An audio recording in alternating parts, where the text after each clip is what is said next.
Fala pessoal, tudo bom? Aqui é o Rodrigo Vilela e hoje eu tô começando mais um vlog aqui pra vocês. O segundo vlog, né, que eu publico por aqui. Eu publiquei o outro acho que mais ou menos há um mês atrás e tô trazendo esse novo conteúdo aqui pra vocês. Vou mostrar um pouquinho da minha semana, mostrar um pouquinho dos livros das leituras em andamento, dos livros que de repente chegaram por aqui, coisas assim. E outras coisas, né, da minha rotina. Espero que vocês gostem. E, bom, para começar hoje, eu quero fazer um comentáriozinho aqui com vocês sobre uma das minhas leituras em andamento, sabe? Um livro que eu tô lendo em conjunto com a minha esposa, que é esse daqui. Um livro que está nas minhas metas, inclusive, né, de leituras para 2021. É esse daqui, ó. As Irmãs Makioka, um calhamaço da literatura japonesa. Livro muito interessante, do Junichiro Tanizaki, que, para quem ainda não conhece, é considerado como um dos grandes escritores da literatura japonesa, um dos principais nomes de lá. Para quem gosta assim da cultura japonesa para além dos livros, eu acho que, por exemplo, quem gosta muito de cinema japonês, que nem eu, é muito provável que você já pelo menos ouviu falar de um diretor chamado Ozu. Agora eu esqueci como é que é o nome completo dele, Yasujiro Ozu, alguma coisa assim. Mas é o Ozu, né? Ele é muito conhecido simplesmente como Ozu, que é um diretor que foi uma referência para outras gerações. E ele trata de assuntos que são muito relacionados, por exemplo, com a questão das relações familiares, dos problemas ali dentro do núcleo familiar. Os filmes dele são muito centrados nisso. E essa obra aqui, As Irmãs Makioka, parece um filme do Ozu, é extremamente parecido com o filme do Ozu, porque aqui nós acompanhamos a relação de quatro irmãs, e a forma como essa relação acontece dentro da sociedade japonesa, ali do início do século XX, como é uma sociedade muito pautada por muitas regras, muitas normas de conduta, sabe? Tanto fora da família quanto dentro. Isso é muito interessante, porque você aprende muito sobre o funcionamento do povo japonês naquela época, né? Sobre, por exemplo, a questão do casamento, que é um ponto central aqui. Assim, resumindo, né, nesse livro, o que a gente encontra basicamente? Daquilo que eu li até agora, nesse livro nós temos a história de quatro irmãs, né, como eu comentei antes. E sendo que a hierarquia, né, existe uma espécie de hierarquia por conta dessas irmãs e também por conta do marido de algumas delas. E, por exemplo, a mais velha, ela tem meio que uma posição maior. E o marido da mais velha tem uma posição maior ainda, né? Ele foi inclusive adotado pelo pai para comandar a família depois que o pai falecesse, né?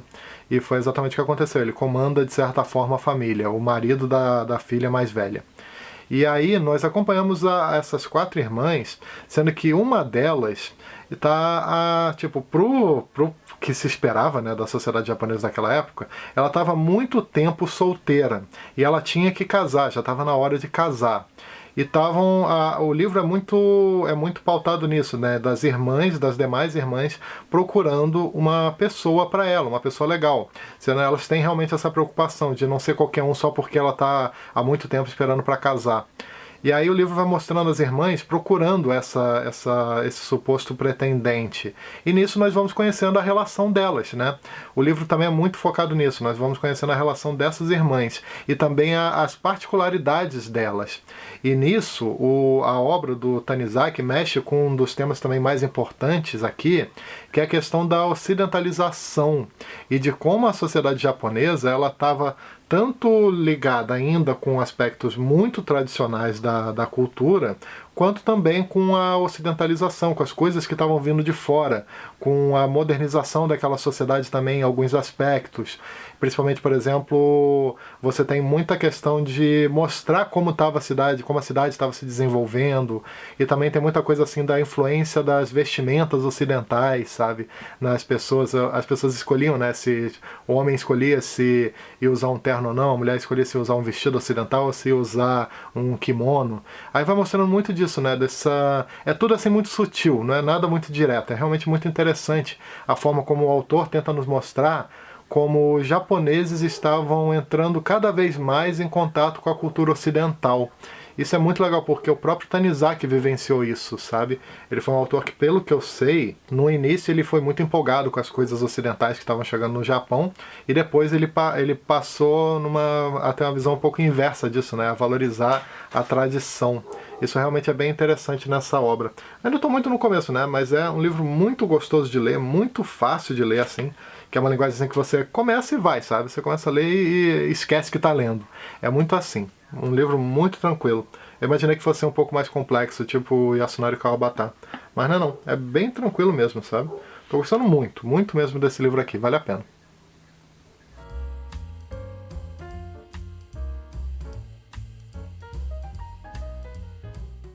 Quero mostrar para vocês agora, pessoal, alguns livros que eu comprei na festa da USP.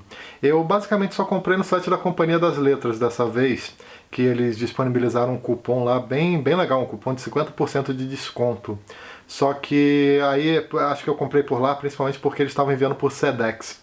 E aqui em casa tá terrível, sabe? O serviço dos Correios está entregando muito pouco. E agora tá voltando a normalizar, mas eu acabo não conseguindo comprar em sites que só disponibilizam, por exemplo, PAC ou registro módico, sabe? Eu priorizo os que botam o Sedex, que eu acabo tendo que gastar mais, né? Ou transportadora. E aí o site da companhia tava fazendo esse cupom de desconto, acho que ainda teve frete grátis por Sedex.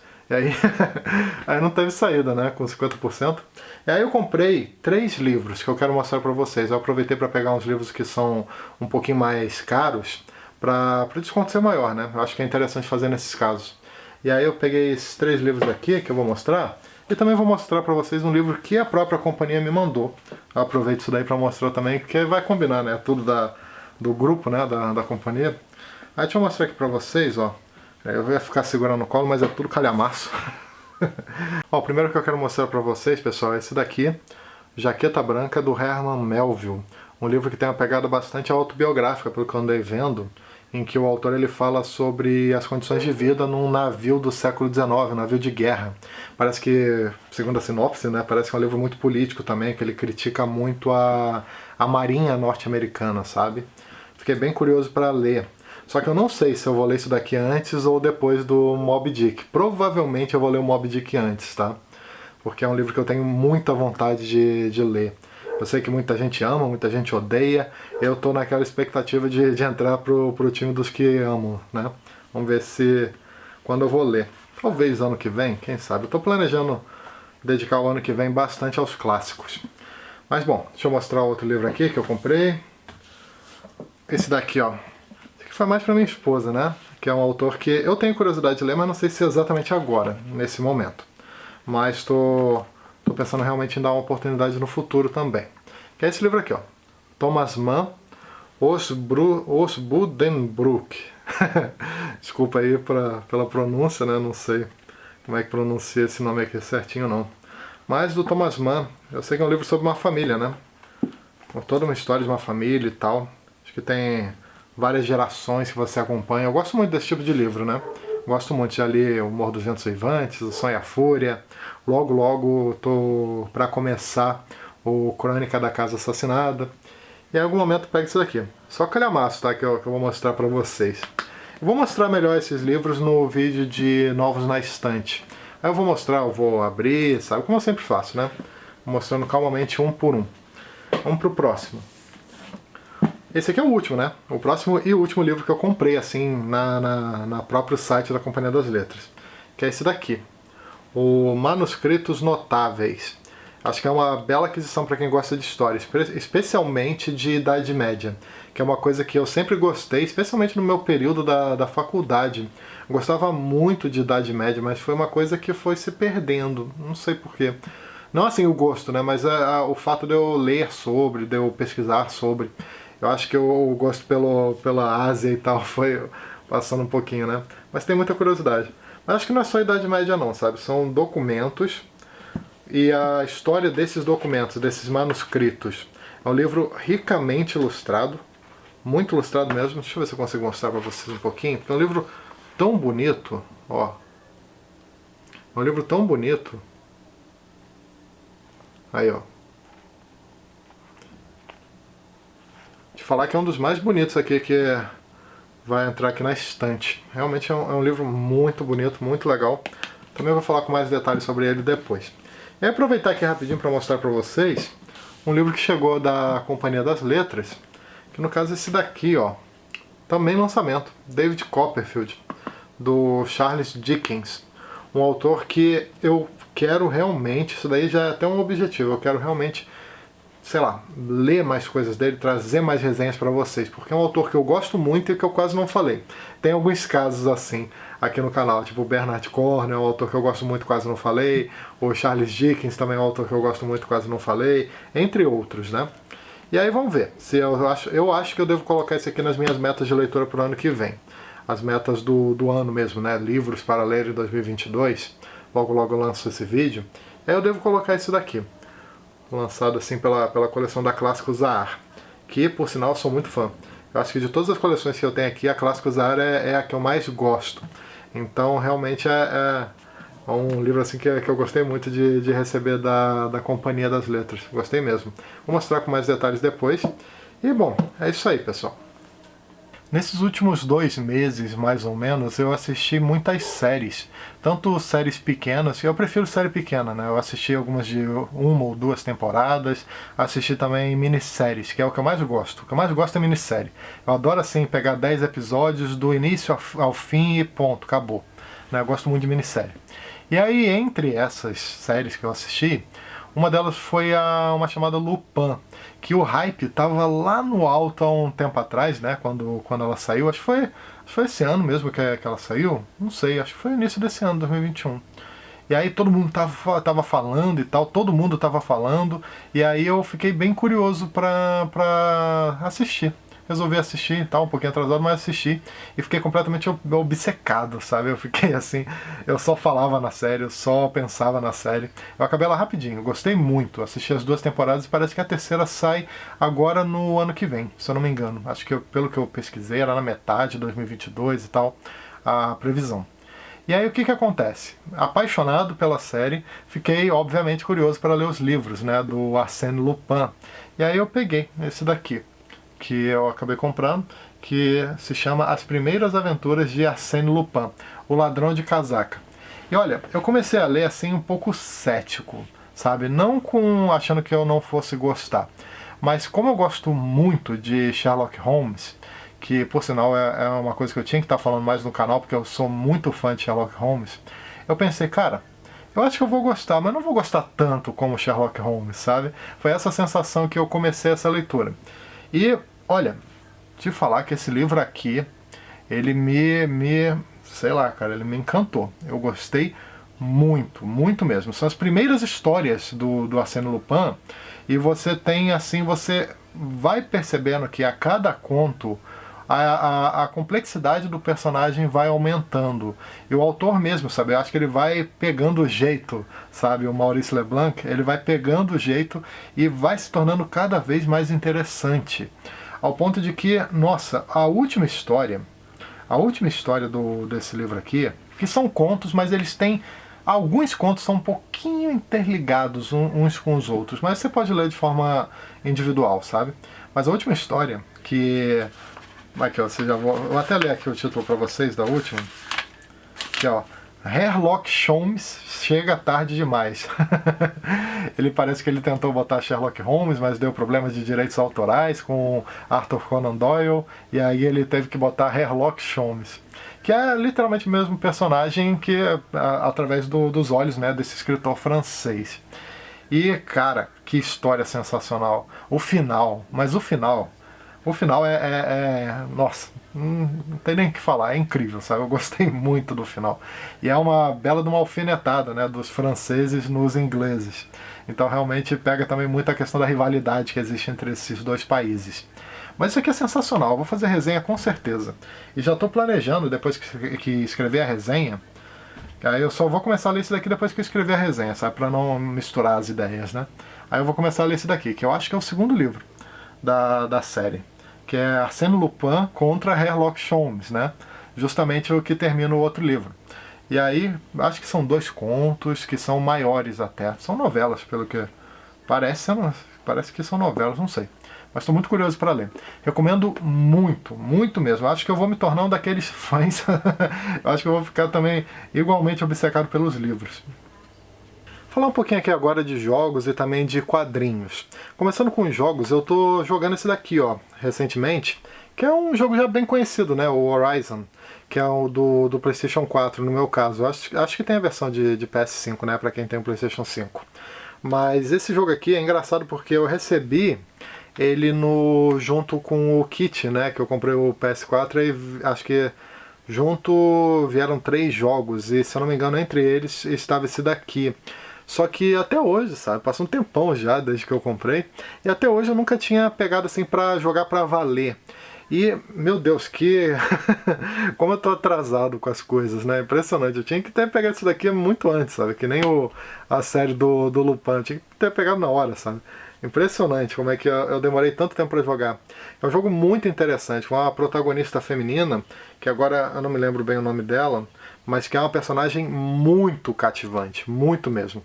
E a história, pelo que eu tô entendendo, ainda tô no início, mas pelo que eu tô entendendo, é uma sociedade que está há muitos anos no futuro, só que ela, ao invés de estar muito mais desenvolvida e tal, ela de certa forma regrediu para uma espécie de uma sociedade ali que, sabe, parece mais tribal, uma coisa mais nessas condições, e não com aquele grau de modernização e tal. Só que no meio do local onde eles vivem, a Terra, sabe, ela é dominada por seres que são mecânicos, por animais mecânicos. Alguns lembram até dinossauros, outros são animais assim mais próximos, como, por exemplo, cavalos e tal. Só que 100% mecânicos, o mundo foi dominado por aquilo. E aí você tem tanto combate com relação àquelas criaturas, quanto também aventuras, né? É muito interessante o jogo. Eu achei o conceito dele muito curioso, porque nós temos o quê? O jogo ele traz uma história de que, de certa forma, a história, sabe, ela vai avançando e não necessariamente para a modernidade, sabe? Às vezes acontecem coisas que trazem uma espécie de retrocesso, né? Isso é muito interessante de se pensar, como esse jogo, de certa forma, propõe esse debate de como não é a gente não está caminhando sempre pro progresso, né? É muito interessante de se pensar. O jogo assim também, a jogabilidade é espetacular. Meu Deus do céu, como é que eu demorei tanto tempo para jogar isso daqui? Agora falando aqui rapidinho de quadrinhos, quero mostrar tanto um que eu ganhei de presente de casamento, estou fazendo, né? Logo eu estou fazendo 2 anos de casamento. E aí eu recebi da minha esposa esse quadrinho aqui que ela sabia que eu queria faz tempo, do Chaboté, do Moby Dick, que é um quadrinho do Pipoca Nanquim, né? Acho que foi uma das primeiras publicações do Pipoca Nanquim, que é uma editora e um canal que eu sou muito fã. Gosto muito do conteúdo deles e da qualidade do material, que é sempre assim exemplar, é realmente muito bom. Todos os quadrinhos que eles publicam eu confio bastante. E especialmente os mangás, eu gosto muito dos mangás, mas também dos quadrinhos assim, desse tipo eu gosto muito também. Eu sou muito fã do Chaboté. E aí eu já li, ó, tem ali, ó, já li o Solitário, que é um dos meus quadrinhos favoritos, também já li o Pedaço de Madeira e Aço, li também, deixa eu ver ali o nome, o Henri Désiré Landru, também já li esse quadrinho. Aí parece que só tem um outro, que é Yellow Cab, se eu não me engano o nome, que eu ainda não li, e esse daqui, que eu tava faltando na coleção, que acho que é o mais famoso, né, do Chaboté, que é uma adaptação que ele fez do romance, do Herman Melville. E eu acho que deve ser muito interessante você pegar, e nesse caso em específico, ler o quadrinho antes. Eu acho que deve ser uma experiência bem legal. Você ler o quadrinho antes para depois pegar o Moby Dick. Porque pelo que eu sei, o livro do Herman Melville tem muitas partes técnicas, né? Que é o que desagrada muita gente. É aquela coisa aqueles detalhes das questões de navegação, dos instrumentos, dos barcos e tal. Eu acho que muita gente acaba não gostando muito disso, né? Eu ainda não li, eu tô pra ler o Moby Dick. Aí eu acho que eu vou dar uma conferida nesse quadrinho antes. E aí depois eu parto pra obra, né? Pro romance. E eu também quero comentar com vocês sobre um quadrinho também do Pipoca Nanquim que eu comprei na pré-venda e que eu comecei a ler agora. No caso é um mangá do Junji Ito, acho que é assim a pronúncia, chamado Frankenstein, que assim como como Moby Dick também, né? Nós temos aqui uma adaptação para o mangá de uma obra clássica da Mary Shelley, o Frankenstein. Só que o curioso aqui é que eu ainda não cheguei, tá, na história do Frankenstein. É porque esse livro é um livro de contos, coisa que eu estava querendo há muito tempo que publicassem por aqui. Porque eu acho que o Junji Ito ele é muito forte nos contos, até mais do que nas histórias maiores. Que eu acho que, vez ou outra, ele acaba se perdendo um pouquinho. Mas aqui nos contos eu acho que ele manda muito bem mesmo. Eu só li 3 histórias até agora, deixa eu ver se eu consigo mostrar pra vocês, que são todas com o mesmo protagonista. De um garoto, um colegial, que ele vivencia situações muito bizarras, sabe? Situações muito bizarras, sendo que ele próprio também é um bocado bizarro. E aí ele vai mostrando isso. É muito interessante como o Junji Ito ele mostra muita coisa assim relacionada ao horror japonês mesmo, né? A questão assim mais folclórica da coisa. É muito interessante. O primeiro conto, por exemplo, fala sobre esse garoto, que ele matou o melhor amigo porque o melhor amigo estava crescendo muito em altura e ele não, sabe? Ele continuava ali baixinho. E o amigo meio que sentia pena, falava, ó, logo logo você vai crescer, sabe? Logo logo você vai ficar da minha altura e tal. E ele odiava esse sentimento de pena. E aí ele acabou matando o amigo. Só que isso daí gerou toda uma série de problemas e uma espécie de uma visão que ele passou a ter. Visão assim, né? Só lendo pra entender. Também tem a história de um lago assombrado, de um pântano, né, assombrado também, que pegava garotos, uma alma, um espírito de uma mulher. O espírito também fala um pouco sobre uma coisa que eu esqueci o nome agora, mas que é comum na cultura japonesa, de pessoas que ainda vivas, mas que por conta de algum sentimento muito forte, o espírito delas começa a vagar, justamente para cumprir algum objetivo que elas não conseguiram cumprir. E mexe um pouco com essa questão também.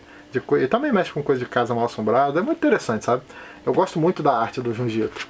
Eu acho que é aquele artista que você bate o olho e você já sabe que é ele. Estou muito curioso para chegar na história do Frankenstein.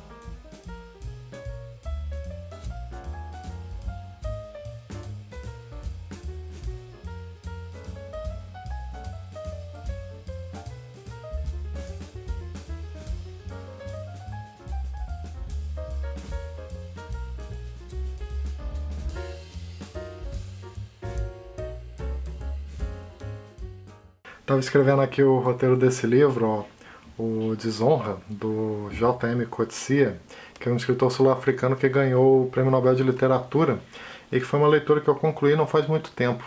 Só que a questão é que esse roteiro aqui eu não estou publicando não estou preparando para agora. Eu estou fazendo uma série de vídeos extras que eu devo publicar só em janeiro, sabe?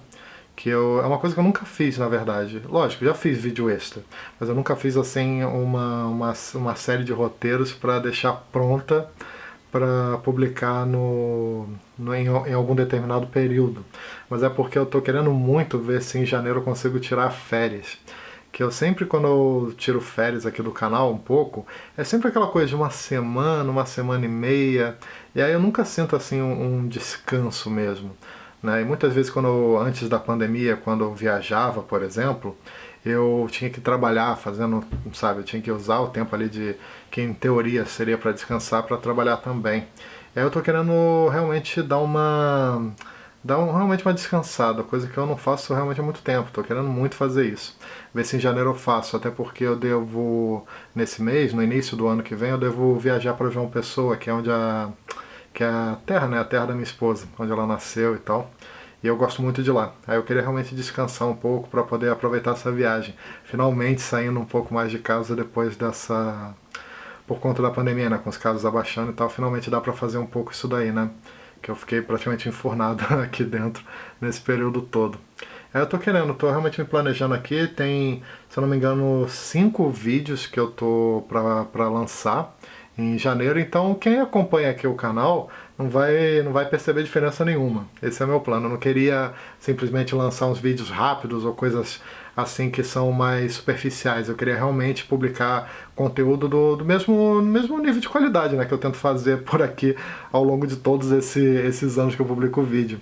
Então eu queria que não fizesse diferença nenhuma, que o pessoal que assiste vai ter acesso aos conteúdos de sempre, que eles sempre acompanham por aqui. E aí eu acho que devo publicar talvez 2 resenhas ou 3, provavelmente o Desonra e o livro do Arsène Lupin, não sei, né? Acho que o Desonra com certeza, mas vamos ver. E também alguns videozinhos de lista que eu estou planejando, umas listas temáticas aí para vocês.